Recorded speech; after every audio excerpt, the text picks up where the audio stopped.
Lesson 5. The Legend of Betsy Ross. Who have you heard about in the read-alouds thus far who helped the British colonies in America become independent?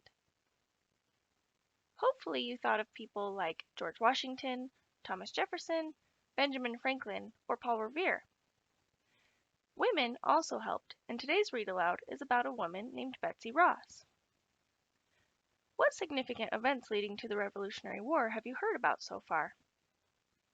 Can you remember events such as the Boston Tea Party, Paul Revere and the shot heard around the world, and the Declaration of Independence? In today's read-aloud, you will hear a legend about a woman named Betsy Ross. Can you recall what a legend is?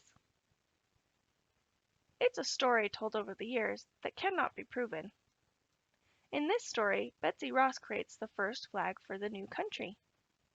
Do you know what a flag is? It's a piece of cloth with special designs that is a symbol of a country or a state. This new flag Betsy Ross made is important because it's a symbol of America. Do you know what the flag of the United States looks like? It's red, white, and blue, with red and white stripes and 50 white stars on a blue background. The flag Betsy Ross designed in the legend you will hear today looked similar to the one we have now, but not exactly the same. Listen carefully to discover a legend about the flag Betsy Ross made. Betsy and John Ross were newlyweds in 1773 when they opened their seamstress shop in the busy port town of Philadelphia. You just heard that John and Betsy were newlyweds.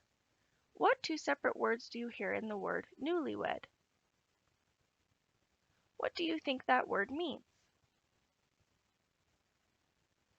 A seamstress is a person who sews with needle and thread to make or repair things made of cloth. John hung a sign outside their house at 239 Arch Street. The needle and spool of thread helped people find their shop.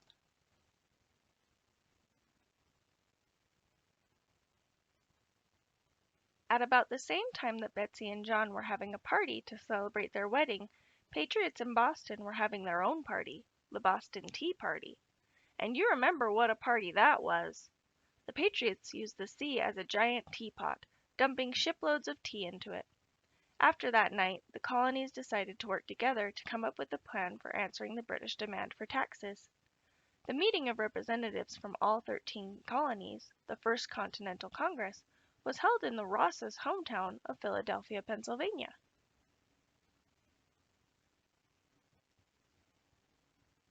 Midway between the New England colonies and the Southern colonies, Pennsylvania was an important meeting place for colonists from all over. John and Betsy found it an exciting city in which to live, especially as the Patriots began to gather there. John agreed with the Patriot cause and wanted to break away from Great Britain. One night, Betsy's husband, John, died suddenly. It was very sad, and not yet 3 years since Betsy and John Ross had celebrated their wedding day. After John's death, Betsy decided to run the seamstress business on her own. Betsy Ross was an independent woman. What does independent mean? She took great pride in her work and had become well known throughout the colonies for her tiny, even stitches and beautiful cloth. When men gathered in Philadelphia for meetings, they often ordered clothing from Betsy for their families at home. No order was too difficult for her. As war approached, Betsy was asked to make flags for the Pennsylvania Navy. The Continental Army, led by General George Washington, flew one of her flags as well. There's a famous legend about Betsy Ross. A legend is a story that has been told through the years and may or may not be true. According to this legend, Betsy sat in her shop, sewing and enjoying the light of a warm summer evening in June 1776, when she heard a loud rapping on her door. John's uncle, George Ross, stood before her with 2 other men. One of them was General George Washington himself. "Good evening, madam," he began. "We have an important job that needs to be done very quickly. As your husband, John, was a patriot, and you are known to be the best seamstress in the colonies, we feel that you are the right person for the job." "Do come in," Betsy replied. "I will heat the kettle for tea, and you can explain to me your business." "Thank you kindly, dear Betsy," said George Ross, entering the house, "but I'm afraid we do not have time to sit down. As you may have heard, the Continental Congress is meeting here in Philadelphia for a second time. We're on our way to a meeting this very evening. Soon, quite soon, we will formally declare our independence from Britain. We must be ready with a new flag, for we will no longer want to fly the flag of the British King." Betsy stood still, listening to his words, and turning to General Washington, who had taken a scrap of paper from his coat pocket. "Mrs. Ross," General Washington said, "this is your chance to show your patriotism, or love for your country, as your late husband John did. I've drawn a rough design sketch for the new flag. Please take a look and let me know what you think. We would like for you to sew the first flag of a new nation, 13 colonies united against Great Britain." Betsy took the slip of paper from General Washington's hand.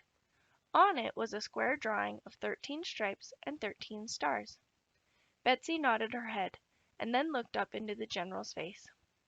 "Why did the design have 13 stripes and 13 stars, do you think?" "Yes," she smiled, "I accept. I will gladly make the flag.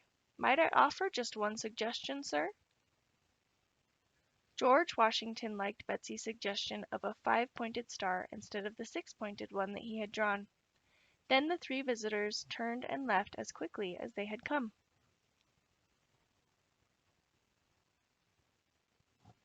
Betsy set to work on the flag the very next day. Taking down a red bolt, or roll, of cloth from the shelf, she measured and cut 7 stripes of equal length and width. Then she did the same thing with a bolt of white cloth, this time cutting 6 stripes. She applied her famous even stitches along the length of each stripe, first a red and then a white, until 13 stripes of alternating colors joined together to form a large rectangle. Next, Betsy measured and cut a square from a bolt of blue cloth, and carefully stitched it into the upper left-hand corner of the flag. Days later, when she had completely finished, 13 white stars almost twinkled in a perfect circle against the dark blue background.